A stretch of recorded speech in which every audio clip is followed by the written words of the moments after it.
YouTube நேயர்கள் அனைவருக்கும் வணக்கம்.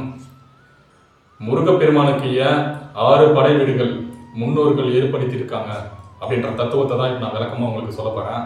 மறக்காம கேளுங்க. நமக்குள்ள இருக்கிற இந்த 6 ஆதார சக்கரங்களுக்கு தான் 6 படை வீடுகள் அப்படின்னு முன்னோர்கள் அறிவுபூர்வமாக ஏற்படுத்தி வச்சுட்டு போயிருக்காங்க. 6 குண்டலி தலங்களாக விளங்கும் முருகனின் 6 படை வீடுகள், 6 குண்டலி தலங்கள்: மூலாதாரம், சுவாதிஷ்டானம், மணிப்பூரகம், அநாகதம், விசுதி, ஆக்ஞை.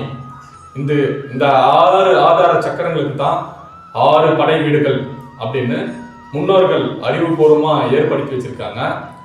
முதல் ஆதார சக்கரம் மூலாதாரம். இந்த மூலாதாரம் திருப்பரங்குன்றம், சுவாதிஷ்டானத்துக்கு திருச்செந்தூர், மணிப்பூரகம் பழனி, அநாகதம் சுவாமி மலையாகவும், விசுத்தி திருத்தணிகை மலையாகவும், ஆக்ஞை பழமுதிச்சோலை மலையாகவும் இந்த 6 ஆதாரங்களை தான் 6 தலங்களா முன்னோர்கள் ஏற்படுத்தி வச்சிருக்காங்க. இந்த விஷயத்த எல்லாரும் புரிஞ்சு வழிபடுங்க. அனைவருக்கும் ஆத்மா.